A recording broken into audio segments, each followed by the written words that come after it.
January 6th. That was a cool day. I found that day to be pretty fucking awesome. Again, I don't believe in America, so I popped a bottle of champagne, watched at home. I think like most black people, we're like, I guess we just don't go outside today. And we wait it out, see what the whites do. See what they accomplish. Today, it's not our fight, you know? Lock your door in case one of these crackers from down the hall want to act crazy. And just wait this one on out. It's one of my favorite days in white history, personally.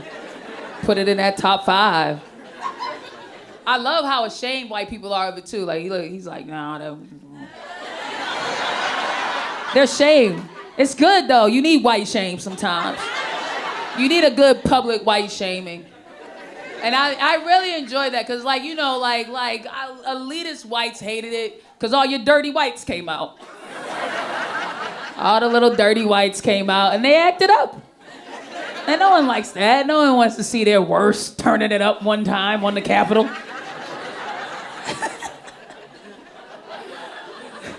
But I loved every second of it. I was like, hell yeah. Especially when the poor whites came out, because I was like, good. The poor whites have every right to be mad.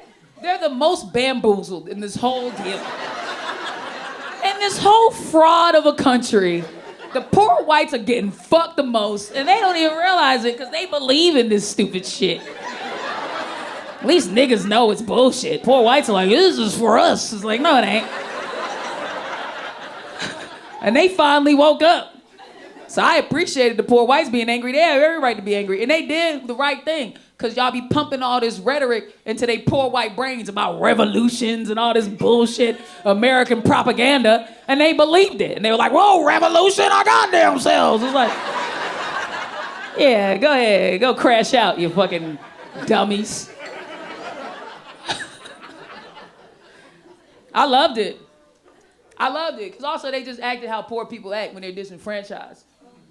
You know? And I feel like white people always judge black people. They love judging black people. Why would you burn down your neighborhood?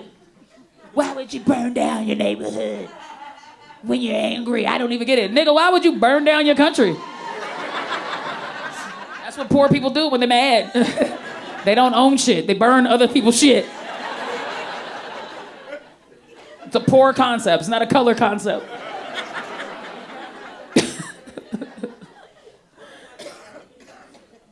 I also love January 6th because it brought out every version of white racism. I like seeing that. I needed to know. I needed to know all the different looks. So I feel like you have an idea of racism in your mind. If you black in this country, you close your eyes, like, this is what it looks like. But it looks like all types of shit. And everyone rolled out, like Lululemon workout mom racist. Fucking fleece vest tech guy racist. Little anime racist, which hurt me. Hurt me. The little anime niggas hurt my heart. Not gonna lie. I was like, you ain't supposed to be on that little anime. You supposed to be with us. That ain't the principles of Dragon Balls. It's fucked up, little anime. Also brought out the most scariest of all whites, in my opinion, the ones I'm worried about, the woods ones, the ones in the woods. The woods whites finally came outside. I've been waiting to see them for a long time. They're the ones I'm most nervous about. When the woods whites showed up to the insurrection, it felt like Game of Thrones when they looked beyond the wall. Like, oh shit. The woods whites are nerve-wracking to me. Like, you city whites, I don't give a fuck about y'all. Like, I'm not saying I'll win, but I won't hesitate to smack the shit out of a city white. I want, pow, shut the fuck up, city white. Not them woods niggas, no. Talking about those motherfuckers who drink whole milk and eat steak with dinner like nuts. This is scary, bro. You also just don't know how many of them there are. That's what concerns me about the woods. They just out there fucking. They out there fucking. They making more. We don't have a count. Ain't no count on the woods ones. Because you're not convincing me there's a motherfucker going to the woods doing a census. 1, 2, 3, one behind a tree. No. Ain't no numbers on them woods ones.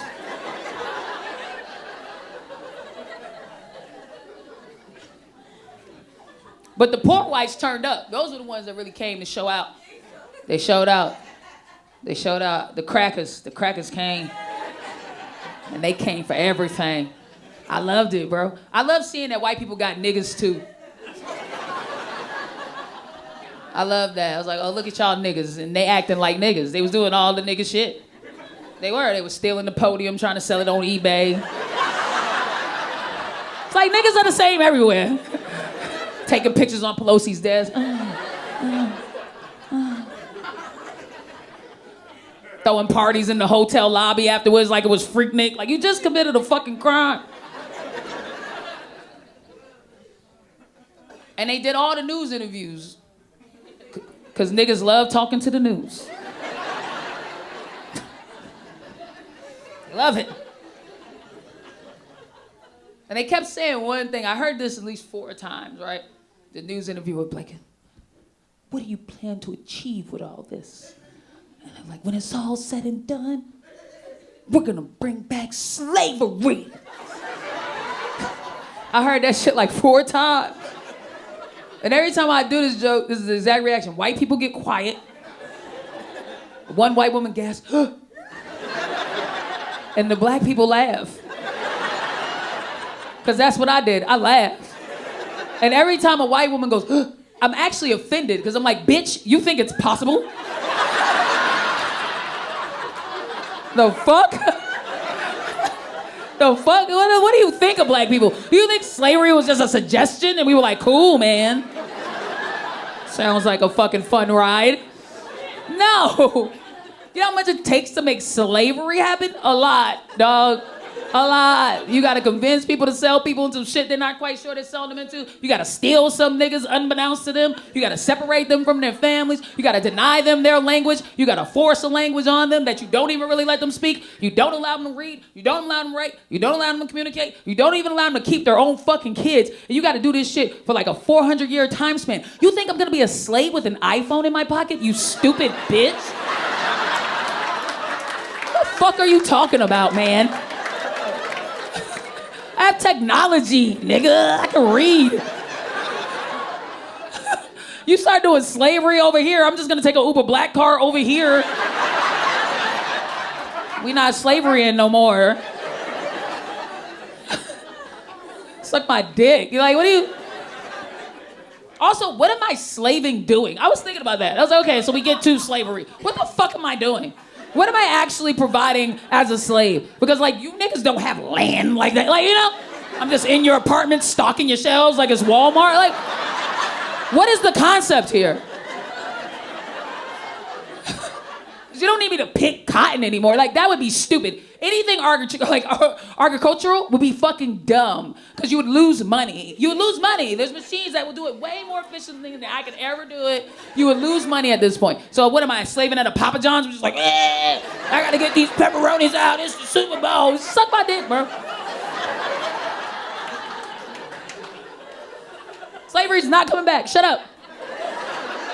It's not coming back. You can't run that back. It's just happened. It's done. You had an advantage. You blew it. Let's just move on to, like, new ideas.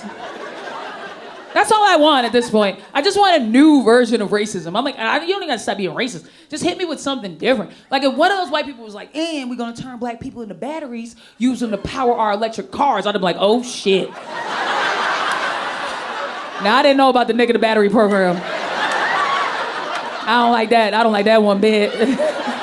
Matter of fact, don't go to the hospitals no more. Stay out of the hospitals. And don't eat the noodles no more, because the noodles make you more battery-like. They make you...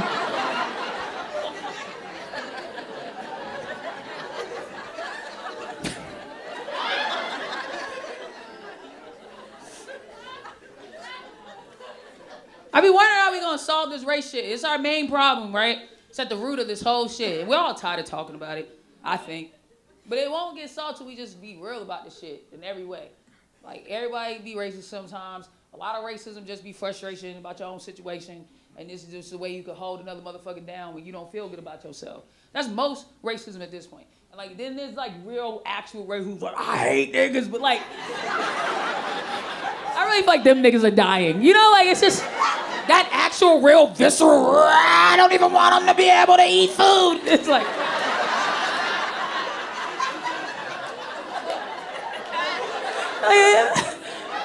These niggas, they don't really exist.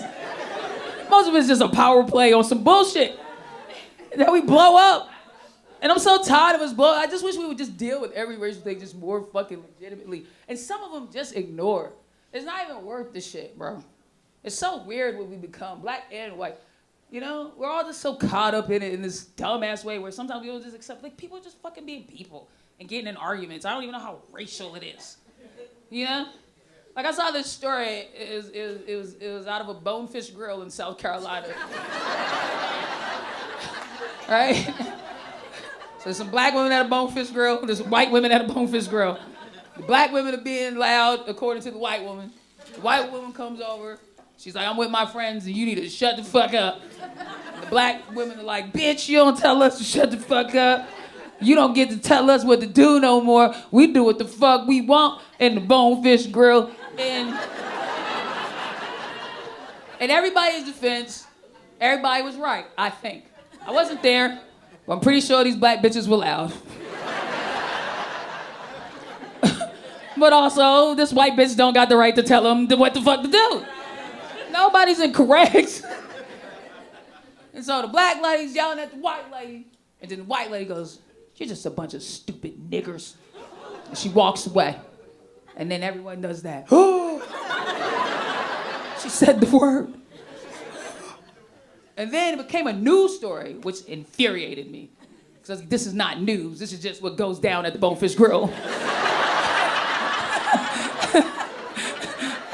On any given Sunday, this is the Bonefish Grill, baby. Racial slurs get thrown out, good fish gets ate, niggas go to bed. Fuck are we talking about? But it becomes this news story. And of course, they go meet up with the black women that were called niggers, and they're all in their most pristine outfits, sitting on a bench. So hurt. So hurt. I don't give a fuck about this old white bitch. But they're like, and I can't believe that in this day, at a Bonefish Grill, such words were thrown at me. And it's like, this is not civil rights. This is just bitches brawling at the Bonefish.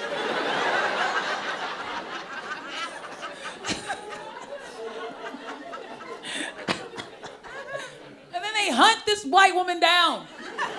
This singular white lady. They look her up, they find her address, and I'm like, when did black people become this?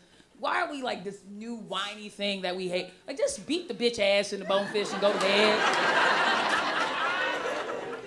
What are we doing, man? So they hunt down this poor white woman. Old bitch, you know, she had to be like 70.